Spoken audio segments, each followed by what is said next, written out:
Begitu orang yang beriman kepada takdir, bukan cuman percaya, bukan cuman nerima, tapi beriman, meyakini takdir itulah yang terbaik untuk dia. Bisa jadi karena kita dikasih ujian di dalam rumah. Saya punya teman ya, dia diuji dengan anak yang istimewa. Gimana istimewanya? Autis. Karena anaknya ini istimewa, bapaknya juga diberikan rezeki yang istimewa. Ada keluarga yang anaknya harus cuci darah, bapaknya rezekinya lancar banget, tapi ketika anaknya udah wafat, rezekinya seret. Jadi kesulitan biasanya datang membawa kemudahan. Makanya kalau ngelihat takdir sulit, jangan yang dilihat angle-nya sulit doang. Coba di switch, lihat angle yang lain. Apa kemudahan yang dia bawa? Pasti ada, nggak mungkin nggak ada. Kalau nggak ada berarti ayatnya salah, dan nggak mungkin ayatnya salah. Bersama kesulitan ada kemudahan, bersama kesulitan ada kemudahan, satu paket. Jadi kalau kita diuji dengan suami, mungkin kita diberkahi dengan anak. Diuji dengan anak, diberkahi dengan keluarga. Atau diuji dengan keluarga, diberkahi dengan teman.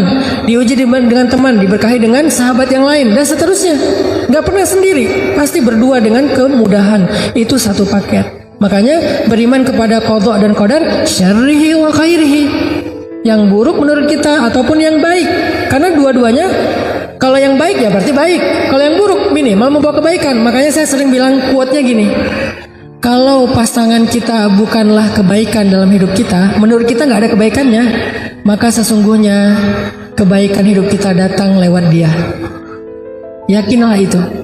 Kalau pasangan kita, pekerjaan kita, nasib kita, keadaan kita bukanlah kebaikan menurut kita dalam hidup, maka yakinilah kebaikan datang melalui itu.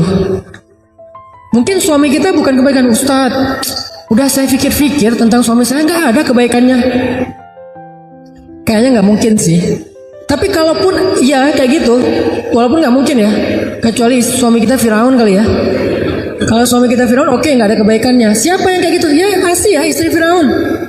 Ada nggak kebaikan Firaun? Ada, Ustadz. Apa? Dia nggak poligami. Itu bukan kebaikan. Misalnya Firaun, sebutlah Firaun sebagai ujian bagi Asia. Kan nggak ada kebaikan Firaun kan? Nggak mungkin ada orang yang bilang, menurut saya Firaun itu baik juga sih. Sebetulnya Firaun itu kasihan ya. Ada yang kasihan sama Firaun? Ada yang ngefans sama Firaun? Dek, namanya siapa? Firaun, Om. Loh, kok namanya Firaun? Soalnya ayah aku ngefans banget sama Firaun. Nggak ada ya? Mau orang Islam, mau orang Nasrani, mau orang Yahudi, nggak ada yang ngefans sama yang namanya Firaun. Lintas agama loh, itu musuh bersama itu. Saking nggak ada kebaikannya Firaun. Kalau ada satu saja kebaikan Firaun, Allah udah kasih dia hidayah. Karena Allah gak akan menyia-nyiakannya ya. Karena gak ada sama sekali kebaikan Firaun, makanya gak dikasih hidayah. Makanya dia dibinasakan. Nah, kok Asia dikasih suami yang gak ada kebaikan sedikit pun? Kalau Asia boleh bilang memang gak ada kebaikan pada suami saya. Kalau kita gak bisa sih. Memang suami kita Firaun. Suami saya, emang suami ibu siapa? Ustaz. Firaun? Bukan, Firman. Ya tetap ada kebaikan. Kalaupun menurut kita nggak ada kebaikan kayak Firaun misalnya, maka sesungguhnya kebaikan datang melalui Firaun. Apa kebaikannya Asia melalui Firaun? Dengan ujian Firaun, Asia bersabar, maka Allah berikan kebaikan yang sangat besar kepada Asia. Apa? Satu, Allah jadikan Asia itu satu dari 4 perempuan sempurna di muka bumi. Cuma ada 4. Asia, Sayyidah Maryam, Sayyidah Khadijah, Sayyidah Fatimah. Kok nggak ada Aisyah? Aisyah itu perempuan istimewa. Beda kategori. Kalau yang ini istimewa, yang ini sempurna. Beda-beda. Semuanya juga baik, semuanya juga keren.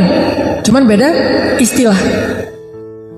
Khadijah, Fatimah, Maryam, dan Asia perempuan sempurna. Allah sempurnakan dia justru karena kekurangan lewat suaminya.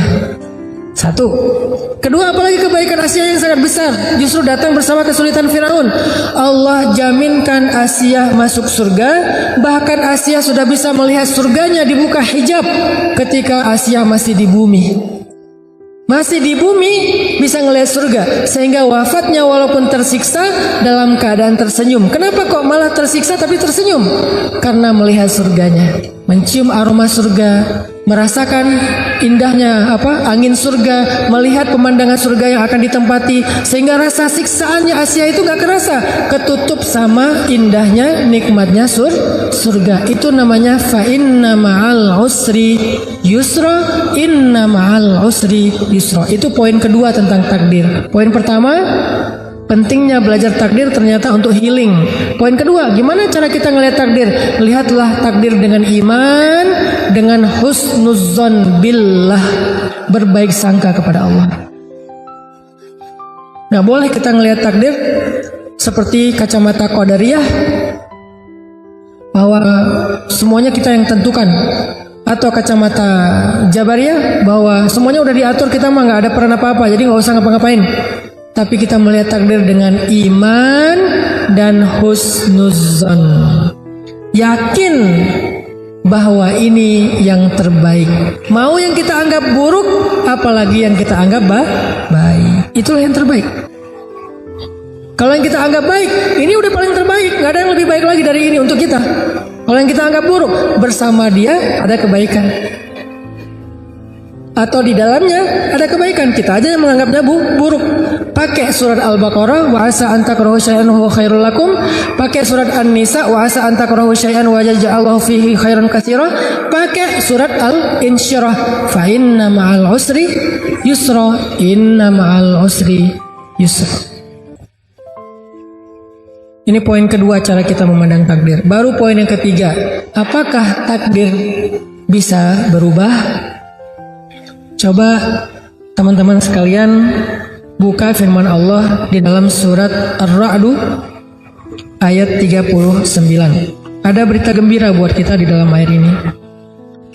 Surat Ar-Ra'd ayat 39. A'udzu billahi minasy syaithanir rajim. Bismillahirrahmanirrahim. Yamhullahu ma yasha'u wa yuthbit. Yamhullahu ma yasha'u wa yuthbit wa 'indahu ummul kitab. Apa artinya? Allah menghapus apa yang Dia kehendaki dan menetapkan, dan di sisinya lah ada ummul kitab. Pertanyaannya, apa maksud dari ayat ini menghapus dan menetapkan? Sekurang-kurangnya ada 3 tafsiran dari para ulama tafsir, tetapi kita memilih tafsiran yang ketiga karena itu jumhur, mayoritas pendapat ulama. Pendapat yang pertama yang dihapus itu adalah syariat. Syariat terdahulu dihapus dengan datangnya Rasul yang berikutnya. Syariat Islam menghapus syariat Nasrani dan Yahudi karena dia menyempurnakan. Di dalam Islam sendiri ada ayat nasikh mansukh, ada hukum syariat yang dihapus dan yang menghapus. Contohnya tentang waris. Dulu di zaman Madinah sebelum Fathu Makkah, itu tuh hukum waris tuh beda dengan sekarang. Hukum warisnya gimana? Dulu saudara angkat itu menjadi ahli waris, boleh mendapatkan warisan dari saudara angkatnya yang meninggal. Kalau orang Ansor meninggal, saudara angkatnya dari Muhajirin itu mendapatkan hak warisan sama seperti anak. Makanya dulu ada muakhad bainal Muhajirin wal Ansor, ada persaudaraan antara Muhajirin dengan Ansor. Saudara angkat itu bisa mendapatkan warisan dari keluarga angkatnya sebelum Fathu Makkah, karena Muhajirin masih miskin, masih susah. Setelah Fathu Makkah, hukum itu dirubah karena nggak ada kebutuhan lagi. Maka setelah Fathu Makkah, saudara angkat tidak lagi boleh menerima warisan dari keluarga saudara angkatnya.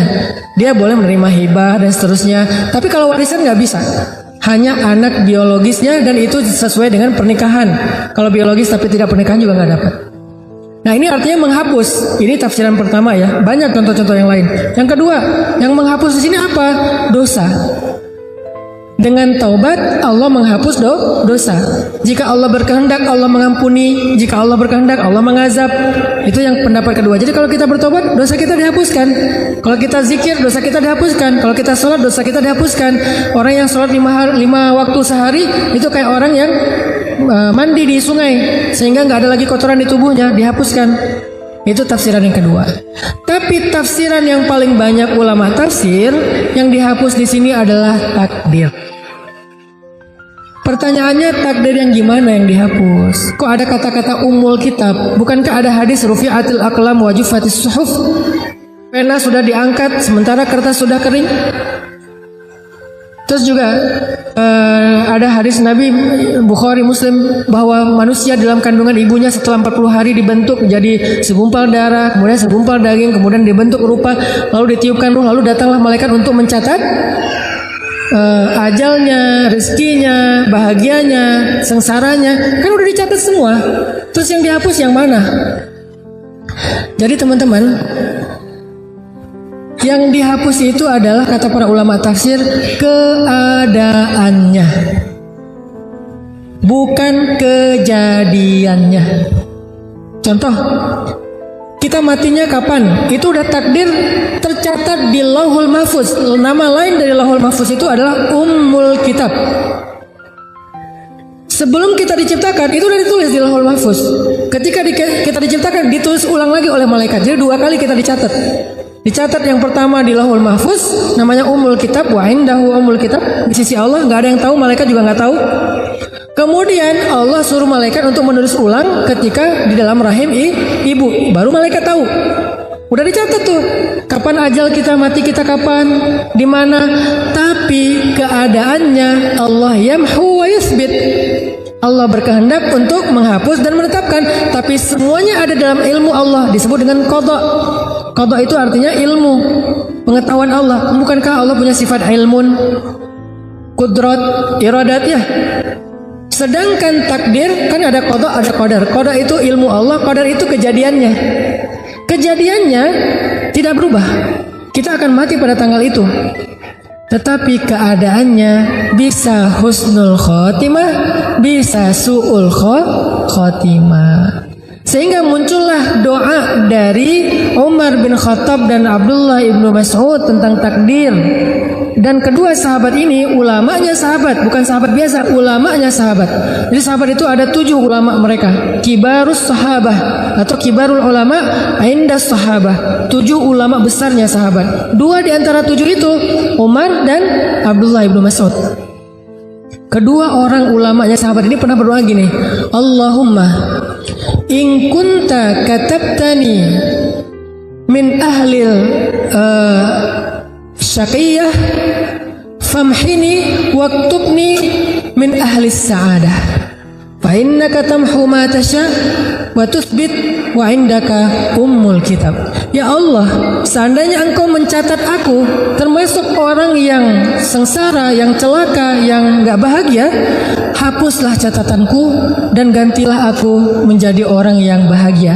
Engkau menghapus apa yang engkau kehendaki dan menetapkan, dan di sisimulah ummul kitab. Umar bin Khattab pernah melakukan perjalanan dari Madinah ke satu negeri. Di tengah jalan tiba-tiba dapat berita bahwa negeri itu sedang diserang wabah yang menular. Kalau di kita tuh kayak pandemi yang kemarin ya. Nah, pas Umar tahu di sana itu lagi ada wabah dan menular, Umar balik arah pulang, nggak jadi lanjut. Terus orang-orang nanya kepada Umar, afirarun min qadarillah ya Amirul Mukminin? Apakah kita lagi lari nih dari takdir Allah wahai Amirul Mukminin? Apa jawaban Umar? Naam, firarun min qadarillah ila qadarillah. Ya, kita lagi lari dari satu takdir Allah ke takdir yang lain. Apa maksudnya?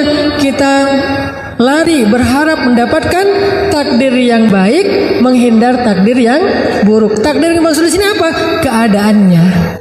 Dan semua itu ada di dalam ilmu Allah. Semua itu tercatat di Lauhul Mahfuz. Makanya tugas kita berikhtiar, merencanakan, berharap, meminta kepada Allah. Allah yang mengubahnya. Iyasya yamhu Wa yasha yuthbit. Kalau Allah berkehendak ya Allah hapus, kalau Allah berkehendak ya Allah tetapkan. Tapi semuanya adalah ketentuan Allah dan Allah Maha Adil kepada hambanya. Jadi kita matinya tetap di tanggal yang sama, tapi dalam keadaan yang Allah berkehendak seperti apa dan kita berharap yang terbaik. Begitu juga jodoh. Jadi siapa jodoh kita misalnya ditetapkan? Si Agus misalnya, Mas Agus. Ya udah nggak akan jadi bagus, ya Agus saja, nggak ditambah B ya. Jadi Agus tetap Agus. Tapi kalau kita belum berdoa kepada Allah meminta takdir yang baik, bisa jadi Agus ini jengkelin.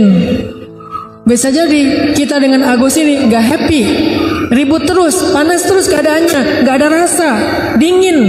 Tapi begitu kita, ya Allah, jika Engkau takdirkan aku dengan Agus ini ribut terus, hapuslah ya Allah, ganti dengan romantis. Tiba-tiba dia pulang kerja bawa bunga.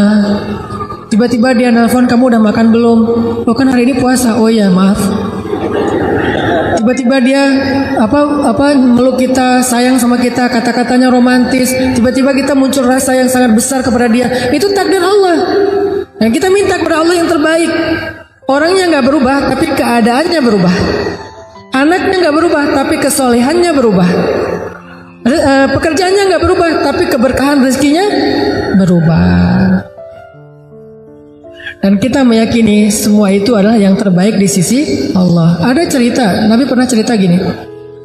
Nanti di hari kiamat ada 4 orang yang masuk neraka karena dia ahli maksiat, dosa, banyak dosanya.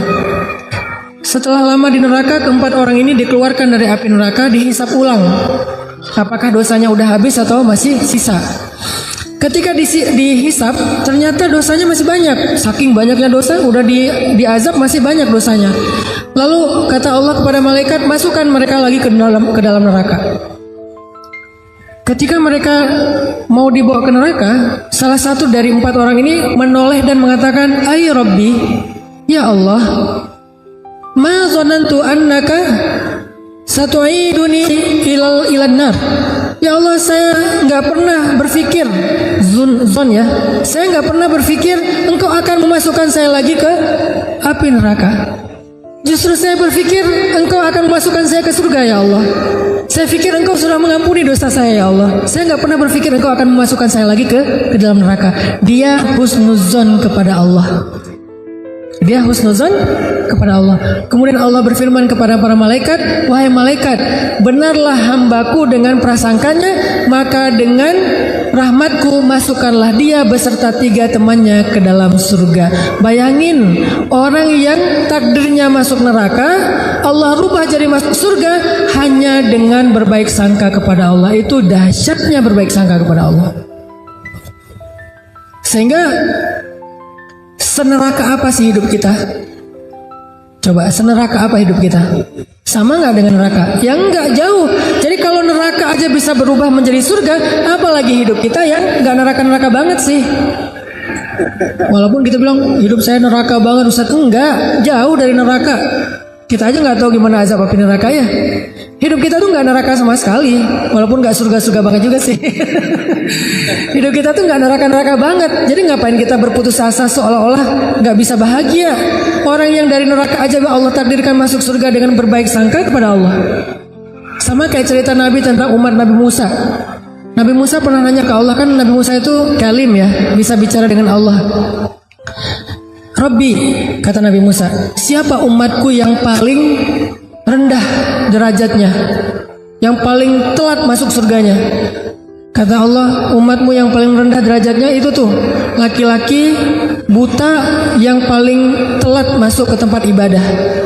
Dicari sama Nabi Musa, oh ini nih, orang tua buta, kalau ibadah pasti masbuk, istiqomah banget masbuknya, bertahun-tahun masbuk aja. Ke ma'bad, ke tempat ibadahnya Nabi Musa, dia pasti telat. Ini nih orang yang paling rendah nih. Suatu saat dia wafat. Ketika dia wafat, Nabi Musa nanya kepada Allah, ya Rabbi, di neraka mana dia sekarang setelah dia wafat? Kata Allah, Musa, dia di dalam taman-taman surga. kuburnya seperti taman surga. Nabi Musa heran, ya Rabbi, bukankah dia itu orang yang paling rendah, yang paling terakhir dapat nikmat surga? Kenapa kuburnya bukan jadi lubang neraka, apa malah jadi taman surga? Apa kebaikan dia ya Rabbi? Padahal dia orang yang paling rendah, harusnya kami duluan yang masuk surga. Kenapa dia duluan? Maksudnya surga kubur ya. Lalu Allah menjawab, Musa, suatu hari dia diajak jalan sama teman-temannya apa istilahnya tuh? Dituntun. Dia diajak jalan sama temannya, dituntun sampai ke sebuah taman yang sangat luas, indah, nikmat. Terus temannya bilang, taman ini luas banget ya, kata temannya. Terus dia bilang gini, enggak, sesungguhnya rahmat Allah lebih luas. Dia cuma ngomong gitu, berbaik sangka kepada Allah. Enggak, sesungguhnya rahmat Allah itulah yang paling luas. Wahai Musa, benarlah hambaku, rahmatku luas, maka dengan rahmatku aku rubah takdirnya menjadi ahli surga. Sama kayak nenek di zaman Nabi Musa juga. Nabi Musa itu ceritanya banyak banget, baik di dalam Al-Quran maupun di hadis. Kan di Al-Quran itu cerita yang paling panjang selain cerita Nabi Muhammad, Nabi Musa ya. Ada di banyak surat kan. Di dalam hadis juga Nabi pernah bercerita tentang nenek-nenek yang minta anak. Ya Nabi Allah, berdoalah kepada Allah supaya saya punya anak. Nabi Musa, ya Allah, ini ada nenek-nenek yang minta anak. Kata Allah, Musa, takdirnya dia gak akan punya anak. Nek, maaf ya, Allah udah mentakdirkan nenek gak punya anak. Oh iya, pulang. Besok balik lagi, ya Nabi Allah, doakan kepada Allah saya punya anak. Kan udah kemarin, siapa tahu hari ini berubah. Ya Allah, nenek yang kemarin minta anak, Musa takdirnya gak akan punya anak. Nek, kata saya juga, sabar ya, gak akan punya anak. Walaupun dialognya gak gitu-gitu banget sih. Ini storytelling. Oh iya, pulang lagi. Lusa datang lagi. Nabi Musa, doain saya punya anak. Kan udah kemarin, siapa tahu hari ini berubah. Ya Allah, nenek yang kemarin takdirnya gak akan punya anak. Nek, sabar aja, takdir nenek emang gak akan punya anak. Ya udahlah. Ya pulang. Gak balik-balik lama. Setelah sekian lama datang-datang bawa bayi. Nabi Musa, tangannya gak gini sih. Nabi Musa,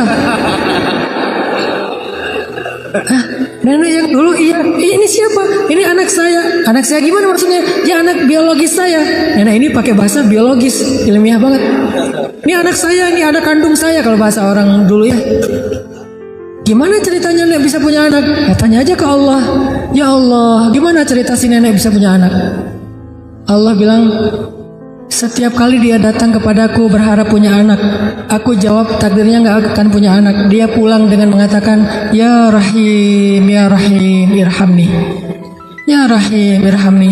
Ya Allah, Ya Rahman, Ya Rahim, Maha Penyayang, kasihanilah saya. Wahai Maha Pengasih, kasihanilah saya. Wahai Maha Pengasih, kasihanilah saya. Engkau pasti kasihan sama saya. Engkau pasti gak tega sama saya. Berbaik sangka sama Allah. Besok datang lagi, Nabi Musa, doain saya punya anak. Saya bilang dia gak akan punya anak. Ya Rahim, kasihanilah saya. Engkau pengasih kan, pasti kasihan kan sama saya. Datang lagi, bolak-balik, tapi terus berbaik sangka kepada Allah. Ini namanya ilhah. Bahasa Arabnya ilhah. Ilhah itu artinya merengek. Dan Allah suka hamba yang merengek. Bahasa lain dari ilhah, awwah. Dan Nabi yang paling awwah itu Ibrahim. Karena Ibrahim itu awwahun. Awwah itu artinya da'a. Da'a itu artinya kalau meminta itu berulang kali dan lama, terus minta yang sama. Sebagaimana Nabi Ibrahim minta anak sampai 50 tahun, Nabi Zakaria minta anak juga 50 tahun, gak pernah berubah. Kita baru sehari 2 hari, ya udahlah kayaknya gak dikabulkan. Mana ilhahnya? Alihu ila rabbikum. Ilhahlah kepada, merengeklah kepada Rabb kalian. Allah itu pasti akan menghargai rengekan kita. Gak terganggu loh. Gak enak loh merengek sama Allah, ntar Allah repot. Siapa bilang Allah repot? Allah sibuk tapi gak repot. Emang Allah sibuk sih? Kulla yaumin huwa fi sya'n. Setiap hari Allah sibuk, tapi wala ya'uduhu hifdhuhu, mah gak pernah repot. Akhirnya karena nenek ini merengek berbaik sangka sama Allah, kata Allah, dengan rahmatku aku rubah takdirnya sehingga dia punya anak. Makanya merubah takdir itu adalah hak Allah, tapi Allah maha adil, maha syakur. Sehingga Allah berfirman dalam hadis qudsi, wahai hamba-hambaku, sesungguhnya aku mengharamkan kepada diriku zolim, maka janganlah kalian berlaku zolim kepada sesama kalian. Allah aja mengharamkan dirinya dari sifat zolim. Gak mungkin Allah zalim sama kita. Berarti Allah itu adil. Kebalikan dari zalim kan? Allah itu adil. Kalau kita berbaik sangka, Allah pasti menunjukkan persangkaan kita. Kalau kita berharap, Allah pasti gak akan mengecewakan kita. Kalau kita meminta, Allah pasti ngabulin permintaan kita. Pasti dengan kehendak Allah. Sehingga Allah yang berkuasa, yamhu wa yuthbit, menghapus dan menetapkan, tetapi Allah juga maha adil dan maha syakur. Semoga 3 poin ini bisa menjelaskan maksud dari beriman kepada takdir dalam konteks kehidupan kita.